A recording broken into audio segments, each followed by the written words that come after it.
I had an experience similar to what most people of my generation had who were looking for information on being gay and not finding any.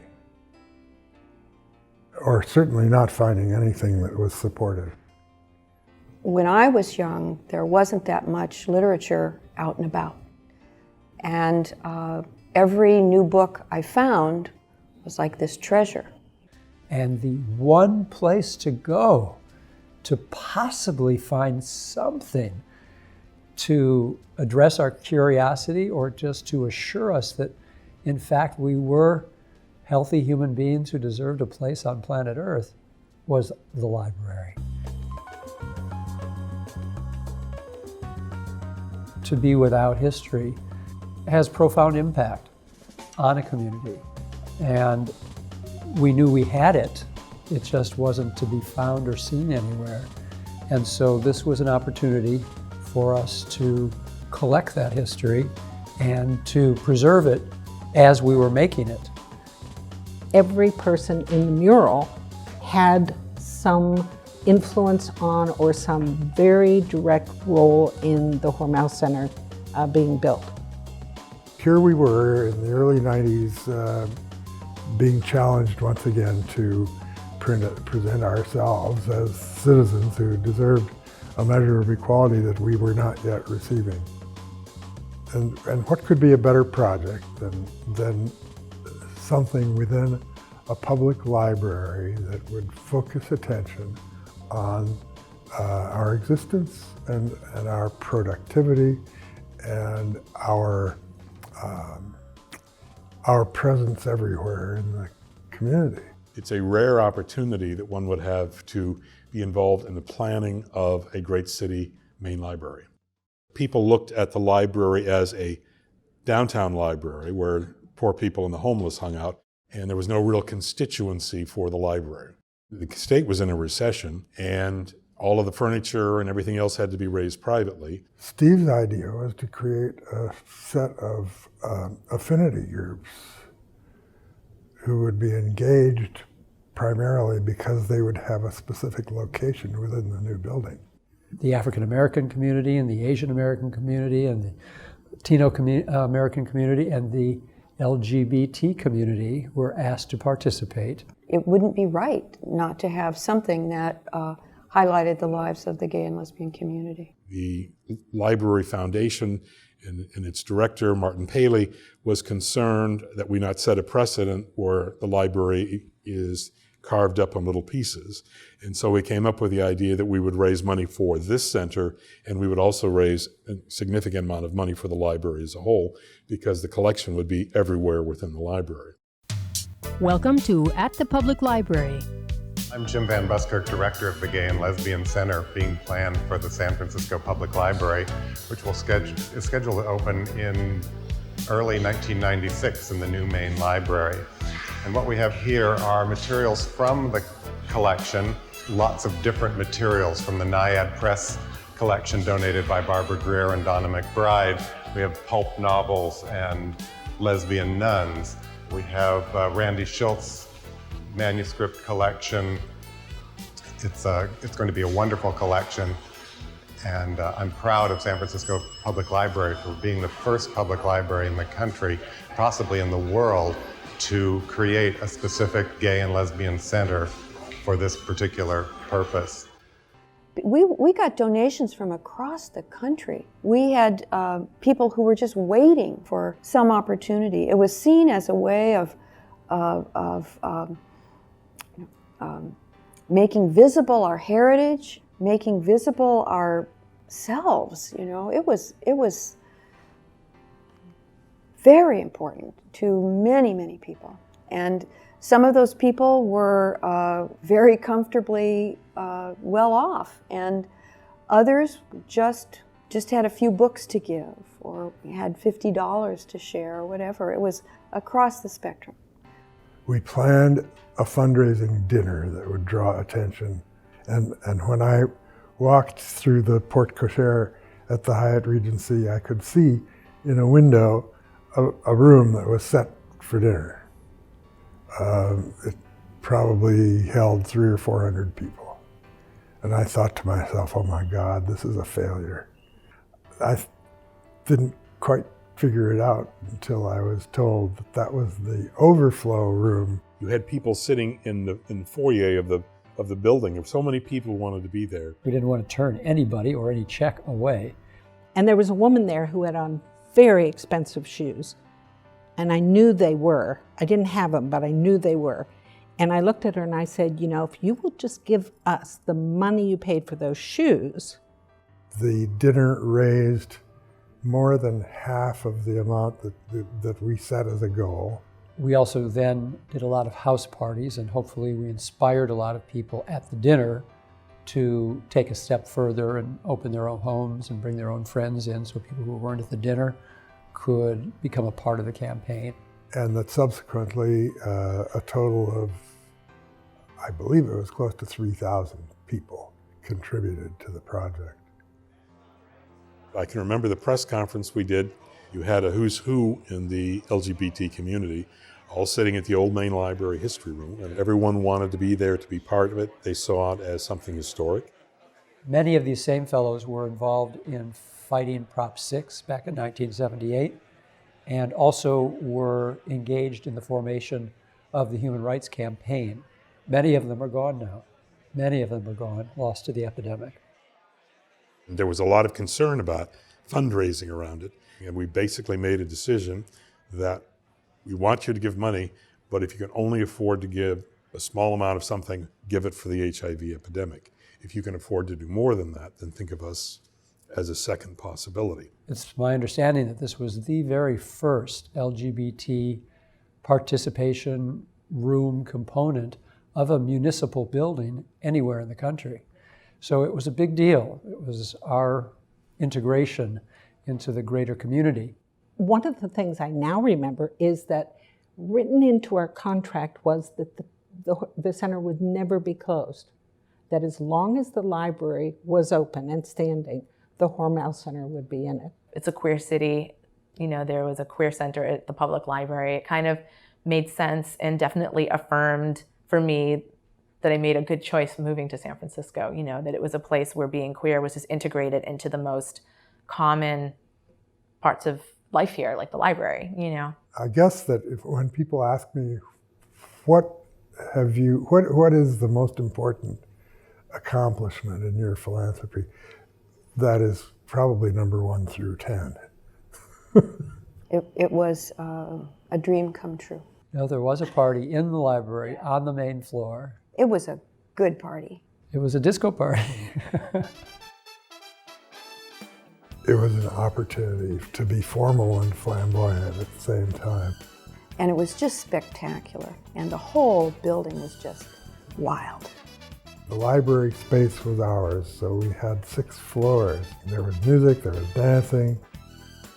I guess to me it was the first opportunity that the LGBT constituency had to allow themselves a level of enjoyment that had been taken away by AIDS.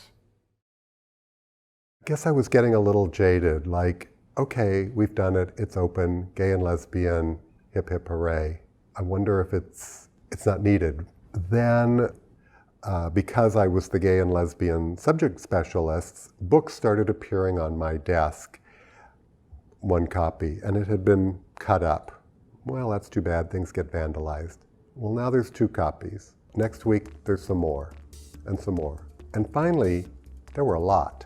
And so we would take them out of the box and lay them out on tables, and you could feel the hate. They were just radiating energy. And I talked to a couple of artist friends, and they said, oh, well, you know, we do altered books all the time. We work with books as source material, and then we create different kinds of artwork. And the artwork was incredible. There were quilts, there were paper mache, there were sculpture. And as powerful as the artwork it was, were the artist statements. And it was so moving and important, and the community really responded and really came together. That's one of the Hormel Center's crowning victories, I think. The James C. Hormel Gay and Lesbian Center has joined with parents, families, and friends of lesbians and gays to sponsor a free lecture discussion series at San Francisco's main library. The Hormel Center went and goes far beyond the confines of this beautiful room. So I would like you to join with me in welcoming Kevin Jennings. There were just lots and lots of rich opportunities, and personally I learned so much, and I learned from the people who either proposed programs or participated in programs. I remember one that we did with the New York Times, and they said, oh, well, we want to do one on sports. The Corrette Auditorium was packed, standing room only, and people were starved for these voices, these people, to see them in person. In the sports arena, it was really important because it was so closeted and so homophobic.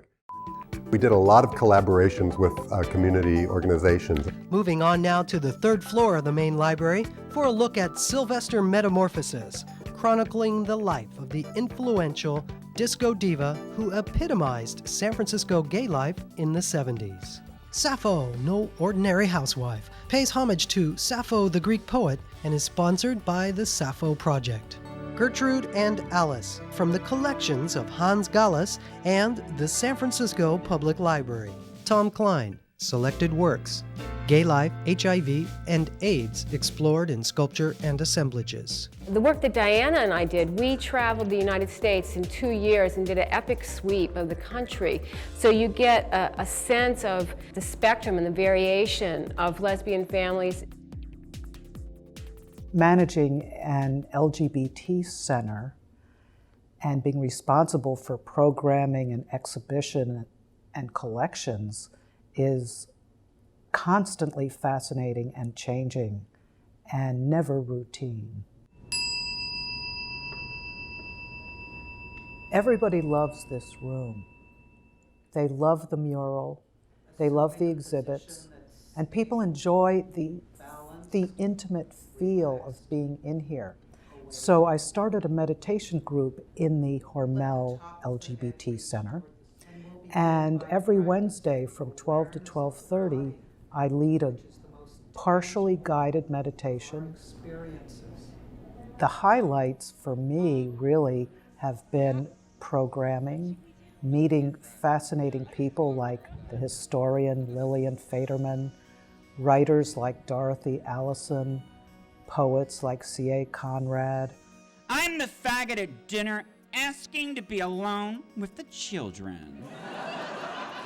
It's really about going out of your own space and developing friendships, going to their art shows, their historical societies, and saying, you know, I want to know what you're doing. In 2007, the Frameline International LGBT Film Festival gave us all their boxes of stuff, which include videos, DVDs. We've had people contact us from all over the world, elated to discover that we had perhaps the one existent copy of a film. I would like to be reaching out more to collect more archival collections that we would like to have. For example, Ricky Stryker owned some very important lesbian institutions like Maud's and Amelia's, really important bars which were gathering places. Another one of my favorite collections is the Freedom to Marry collection. In 2015, grassroots activist Molly McKay brought in 22 scrapbooks. This is a really important collection, and in addition to that, we have former Mayor Gavin Newsom's collection of thousands of letters he received. The Radar Reading Series has been one of our most important programs. It's been a monthly series. It was started by author Michelle T. I began Radar Reading Series in 2003. I had done a lot of events that were mostly like in dive bars or cafes, and it was just really nice to get the opportunity to bring it out of those environments. It felt like it would be elevated. It would be an elevated queer literary experience, and I felt like the community deserved that. Radar has been a sort of intergenerational thing. I really wanted it to be a combination of people who have published works and people who aren't there yet. They're working on their first book, or they're performance poets, so their work isn't necessarily being created for the page, but more for performance. The fact that the reading was held at the library and that there was some sort of guaranteed stipend for the reader made all the difference in the world. I remember finding out that Radar was the place for queer cruising. If you wanted to find a date, you came to Radar. I mean, I think that that's one of the most crucial aspects of the readings and of our mission statement of what we do is creating queer community. Our community has been displaced. There are not that many spaces for people to hang out, especially if you're not a party monster. I feel like this reading series is like our official reading series. Like, people love coming here. In a time where it's hard to feel hopeful about the arts in San Francisco, about like low-income artists in San Francisco, about like queer artists of color in San Francisco, we're still sort of like, I do feel like the pioneers of like queer writers, and that just makes me feel like, you know, we have a future here. Make it ours again. I want to make some Black history with you. As far as the future, I would hope that this center would in real ways, not just symbolic or not just honorific ways, but in real ways, let the new young people come up and know it's okay, you know, and we're here for you. I see the center continuing to grow, continuing to acquire collections, either donated or purchased. I think we could probably do even more fundraising on it. I would like to have younger people have more say. I would like to do more collaborations with LGBTQ youth. When I meet someone in San Francisco who hasn't been here, I'm shocked, you know, because we have such an amazing opportunity to see our history, to see how it changed. I was in the room and I saw this young boy, and he seemed to be getting frustrated, and I started to go over to help him, and he kind of darted out. It's like, okay. But then he came back, and then I was able to approach him, and I said, can I help you? And he said, well, yeah, I'm looking for a book about gay teens like me. We walked over to the teen section, and I found a copy of Am I Blue? And then he stopped for a second, and he said, well, if I check this out, will my parents find out? And I said, no, the library records are confidential. He said, oh, that's good, because they're Catholic, and it would kill them if they knew I was gay, and I'm not out at school. He started to leave, and he turned around, and he said, I just want you to know, I'm really glad that you're here for people like me. And that was 20 years ago, and I still can't tell that story without crying. Because that's what we were doing. We were building something for those kids, and the kids that we used to be. I had an experience similar to what most people of my generation had, who were looking for information on being gay and not finding any. Or certainly not finding anything that was supportive. When I was young, there wasn't that much literature out and about. And every new book I found was like this treasure. And the one place to go to possibly find something to address our curiosity, or just to assure us that, in fact, we were healthy human beings who deserved a place on planet Earth, was the library.